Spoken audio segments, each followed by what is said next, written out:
안녕하세요, 신작가입니다. 중국 제품이 위험하다는 것은 누구나 알고 있는 사실입니다. 제품의 질만이 아니라 제품 속에 이상한 것들이 들어있는 경우도 흔하게 있고 해킹의 위험도 굉장히 높습니다.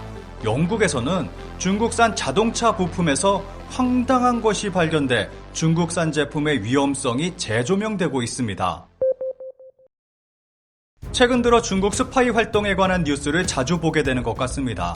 한국을 비롯한 세계 곳곳에서 중국의 비밀 경찰 문제는 커다란 논란을 부르고 있습니다. 한국에서는 어느 중화요리 식당이 중국 비밀 경찰 의혹을 받아 커다란 논란을 만들었습니다. 중국의 비밀 경찰은 해외에 53개국 이상에 102개 이상이 존재하는 것으로 알려졌습니다. 스페인 마드리드에 본부를 둔 인권단체 세이프가드 디펜더스는 중국이 해외 110 서비스 스테이션이라는 이름으로 비밀 해외 경찰서 54곳을 불법으로 운영 중이라고 밝혔습니다. 해외 110 서비스 스테이션이라는 간판을 단 채 자국민을 위한 행정 서비스를 제공한다는 명목으로 중국인 반체제 인사들의 강제 소환과 정보 수집을 한다는 것입니다.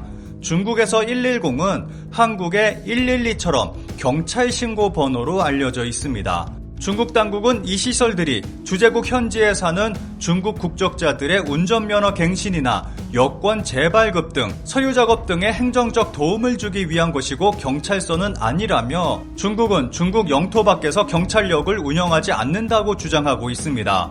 코로나19 사태로 관공서들이 문을 닫는 등 서류 작업이 지연되면서 어려움을 겪는 중국 국적자들이 많았기 때문에 이런 시설들을 만들었다는 설명입니다. 하지만 주재국의 명시적 승인이 없는 한 대사관이나 영사관 등 공식 외교 공간이 아닌 곳에서 주재국에 통보하지 않고 영사 업무를 하는 것은 이례적인 일인데다가 불법일 수 있습니다. 또 세이프가드 디펜더스의 보고서에 따르면 중국이 해외 110 서비스 스테이션을 만들기 시작한 것은 코로나19 대유행이 시작되기 몇 년 전입니다. 2022년 11월에는 대만의 현역 군 간부가 중국에 포섭된 것이 적발되는 일도 있었습니다. 대만 육군 보병훈련지휘부 작전연구발전실 주임연구관인 샹던 대령이 중국 측으로부터 매달 4만 대만 달러, 하나 약 173만 원을 받아온 것으로 드러났습니다. 샹 대령은 14개월 동안 중국의 돈을 받아왔습니다. 상 대령은 이뿐만 아니라 중국에 사실상 항복한 것으로도 밝혀졌습니다. 그는 지난 2020년 1월 중국이 제시한 항복문서에 서명까지 했습니다. 이 문서에는 중국 공산당이 인민해방군을 동원해 대만을 침공해 양안전쟁이 발발하면 본인은 자신의 업무에 최선을 다해 조국을 위해 일할 것을 약속한다는 내용이 담겨 있었습니다. 대만 검찰은 대만에 반역을 저지른 샹 대령에게 횡령죄를 적용해 12년을 구형한 상태입니다. 이 소식은 우리에게 적지 않은 충격을 줬습니다. 수많은 네티즌들이 한국도 이렇게 될 수 있다며 우려를 나타냈습니다. 중국의 스파이 활동은 IT를 통해서 더 큰 빛을 발하고 있습니다. 2022년 9월에는 트위터에 최소 1명 이상의 중국 정부 스파이가 있다는 것이 내부 고발자를 통해서 밝혀지기도 했습니다.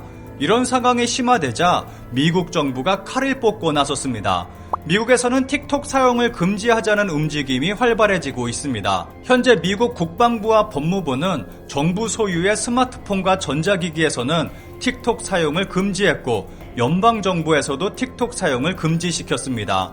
공화당 소속 주지사가 이끄는 10여 개 주도 지방정부 소유 기기 내 틱톡 사용을 금지했습니다. 그리고 상하원에서는 미국 내 틱톡 사업을 금지하는 법안도 발의된 상태입니다. 반면 한국의 기업들은 위기의식이 없다는 비판을 받고 있습니다.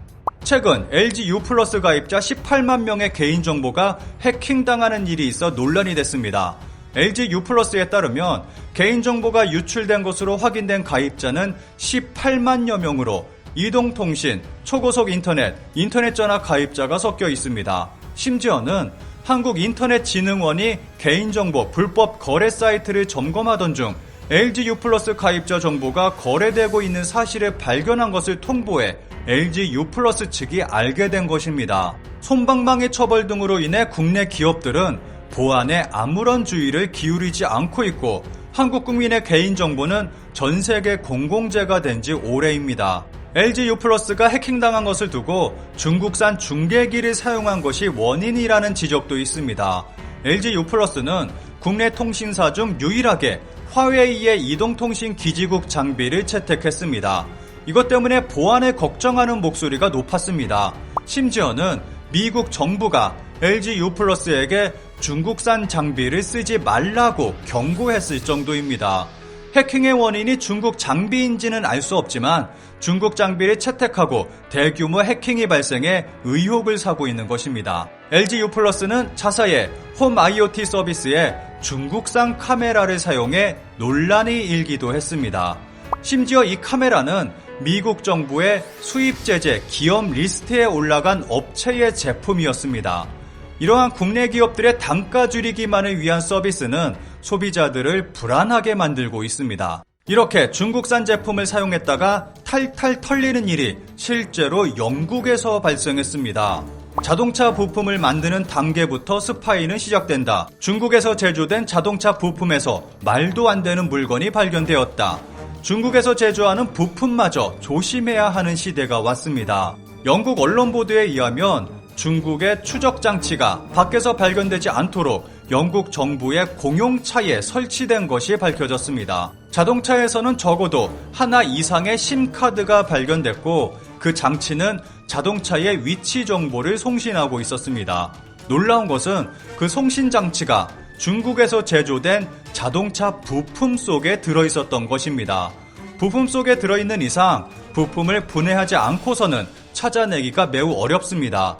부품의 제조 단계에서 그런 장치를 집어넣었을 가능성이 매우 높다고 보고 있고 제조업체가 협력하고 있는 것도 배제하지 않고 있습니다. 이런 상태라면 중국 정부는 영국 주요 인사들의 움직임을 정확하게 파악할 수 있었다는 것을 말해줍니다. 영국에서 이 보도가 나가자 중국 정부는 소문에 불과하다고 부정하며 다음과 같이 말하고 있습니다. 중국 정부는 항상 해외에서 무역이나 투자 협력을 하는 중국 기업에게 상대국의 법률이나 국제적인 시장 원리, 국제적인 규칙을 따르도록 촉구하고 있다. 이 일로 인해 영국 정부는 최근 수개월에 걸쳐 정부 자동차를 철저하게 체크해야만 했습니다. 그런데 이것은 특정 대상만을 상대로 이루어지는 것은 아닙니다. 중국산 주전자, 다리미 등에까지 와이파이 기능이 들어가기도 하고 스파이 활동을 위한 장치라는 보도가 나오기도 했습니다. 그리고 중국산 CCTV를 사용하면 전 세계에 생중계되는 참사가 벌어질 수도 있습니다.